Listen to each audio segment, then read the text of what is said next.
U.S. military power. When American forces stormed ashore at Saipan on June 15, 1944, they knew they were in for a fight. When American forces stormed ashore at Saipan on June 15, 1944, they knew they were in for a fight. Saipan was strategically important to both the Americans and the Japanese.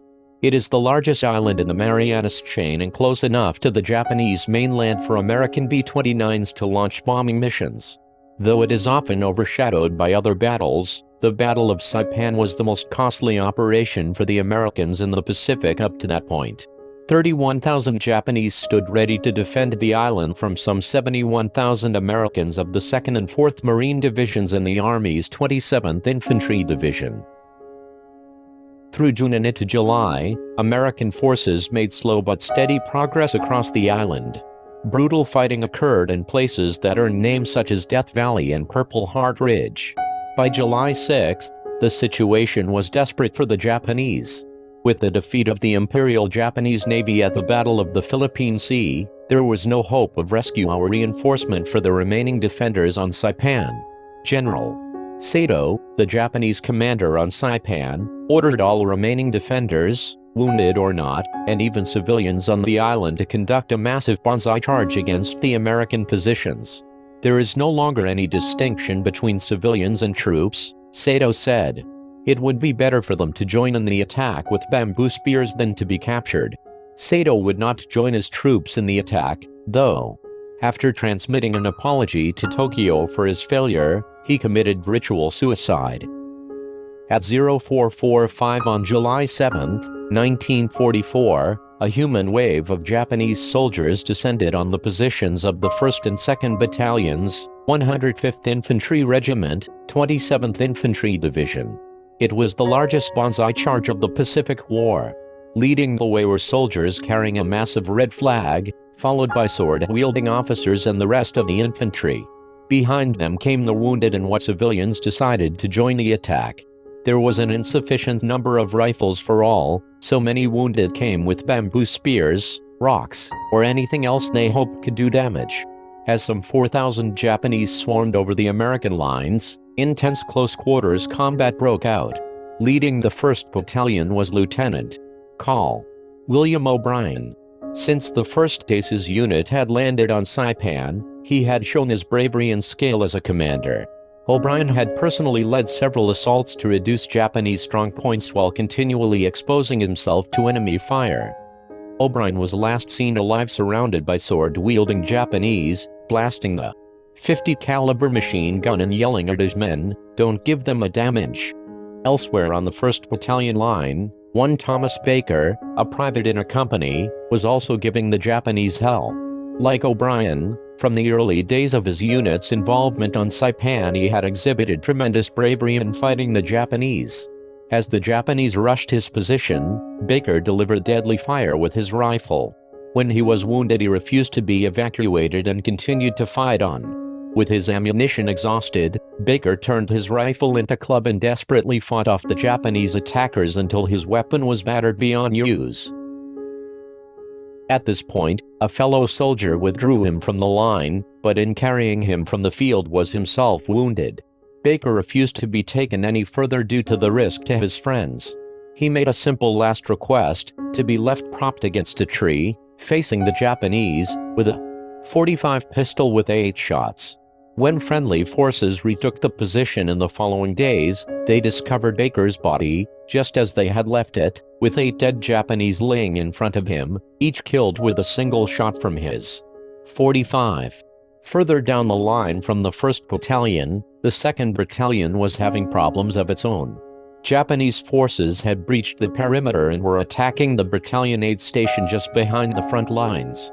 Seeing Japanese soldiers bayoneting wounded Americans, the battalion surgeon, Captain Benjamin Salomon, sprang into action. Salomon, a former infantry soldier and the regimental dental officer, had volunteered to take the original battalion surgeon's place when he had been wounded. Letting his former infantry training take over, Salomon began to fight back. As Japanese continued to infiltrate his aid station, Salomon, with the help of wounded soldiers, expertly dispatched them until he realized the situation was untenable. Ordering the wounded to make their way back to the regimental aid station, Salomon joined the defenses and manned a machine gun. Salomon was later found slumped over the machine gun, his body riddled with bullet and bayonet wounds, with scores of Japanese dead in front of his position. It was later determined that he had been wounded over 20 times and had moved the machine gun 4 times in order to get a clear field of fire around the bodies before he was overcome. The battle for Saipan would be declared over 2 days later. Afterwards, O'Brien, Baker, and Salomon would all be awarded the Medal of Honor. James Elphick is a veteran airborne infantryman of the 82nd Airborne Division, having served in both Afghanistan and Iraq. He has a master's degree in international studies from Texas State University and currently works for Veterans Upward Bound, helping veterans returning to school. Serving aboard World War II submarines was brutal. Though today amenities are much improved, the sailors patrolling the oceans in World War II had a much different life than their modern counterparts. No one has ever claimed that life aboard a U.S. Navy ship was luxurious. Even on the most advanced warships on the planet, life can still be cramped. Though today amenities are much improved, the sailors patrolling the oceans in World War II had a much different life than their modern counterparts. For one thing, the submarines of World War II were much smaller. Though only about 60 feet shorter than a modern submarine, the Gatto and Baleo-class submarines the U.S. Navy operated in World War II had a displacement of only about 1/3 that of modern Virginia-class submarines. In that small space, the submariners, some 60 to 80 in all, had to store themselves, their gear, and provisions for 75 days. Real World War II galley attire, t-shirt and apron over dungarees. This June 1945 snapshot is of George Sacco, a cook and baker in USS Cod, SS-224, courtesy of the USS Cod Submarine Memorial. Each crew member had only about 1 cubic foot of personal storage space aboard the sub. Each crew member also had a bunk, scattered throughout the many compartments of the boat, including in the torpedo rooms. As many as 14 men crammed into the forward torpedo room along with 16 torpedoes. A submarine of that size simply could not fit all of the necessary provisions for a long war patrol in the appropriate spaces. To accommodate, the crew stashed boxes of food and other things anywhere they would fit, the showers, the engine room, even on the deck, until there was space inside to fit it all. There was one upside though. Because of the dangerous and grueling nature of submarine duty, the Navy did its best to ensure that submariners got the best food the Navy had to offer. They also found room to install an ice cream freezer as a small luxury for the crew. Unfortunately, there wasn't much time or space to enjoy that food. Most of the time the men were lucky to get 10 minutes to eat, as the boat's 3 shifts all had to pass through the tiny galley in a short amount of time. The serving of food was oftentimes also dictated by restrictions on the submarine's movements. Submarines were under strict orders not to surface during the day when they were within 500 miles of a Japanese airfield in order to avoid aerial observation and attack. In the early days of the war in the Pacific, this meant just about everywhere, as the Japanese were in control of vast swaths of territory and ocean. This meant that the submarines stayed submerged during the day and only surfaced at night. In order to compensate, many crews flipped their schedules, doing their normal daily routines at night. The crews called this going into reversa. This allowed a crew to take advantage of the time the sub was on the surface. This was important because once the submarine dove after running its diesel engines for hours, the boat would quickly heat up. The engine room temperature could soar to over 100 degrees before spreading throughout the sub. Combine that with the 80 men working and breathing, and the air inside could quickly become foul. The men knew the air was getting bad when they had trouble lighting their cigarettes due to the lack of oxygen. Oh, the irony. To make matters worse, there was little water available for bathing, and on long patrols most men only showered about every 10 days or so. Laundry was out of the question. Because of these conditions, submarines developed a unique smell, a combination of diesel fuel, sweat, cigarettes, hydraulic fluid, cooking, and sewage. On older submarines, the World War I era S-boats, often referred to as pigboats, the conditions were even worse.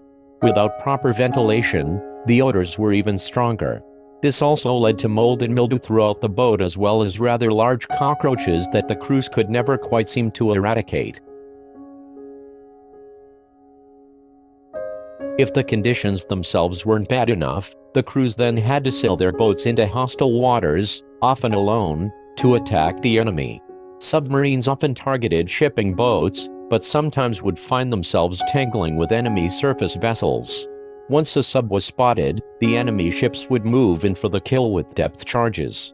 Of the 263 submarines that made war patrols in World War II, 41 of them were lost to enemy action, while another 11 were lost to accidents or other reasons. This was nearly 1 out of every 5 submarines, making the job of submariner one of the most dangerous of the war. A further danger the submarines faced was being the target of their own torpedoes. Due to issues with the early Mk-14 torpedo that was used, it had a tendency to make a circular run and come back to strike the sub that fired it. At least one submarine, the USS Tang, was sunk this way. Despite the dangers, American submarines performed admirably. In the Pacific, American crews sank almost 1,400 Japanese ships of different types, totaling more than 5 million tons. They also rescued 504 downed airmen from the sea. Submarines also evacuated key individuals from danger areas, including the U.S. High Commissioner and President Quezon from the Philippines. On special missions, submarines landed reconnaissance parties on enemy shores, and in a few cases used their 5-inch deck guns to bombard enemy positions. The bravery of the submarines was well known in World War II. Presidential unit citations were awarded 36 times to submarine crews. 7 submarine skippers were awarded the Medal of Honor for their actions at sea. American submariners in World War II set a tradition of duty and bravery that is carried on by American submarine crews today. James Elphick is a veteran airborne infantryman of the 82nd Airborne Division, having served in both Afghanistan and Iraq. He has a master's degree in international studies from Texas State University and currently works for Veterans Upward Bound, helping veterans returning to school.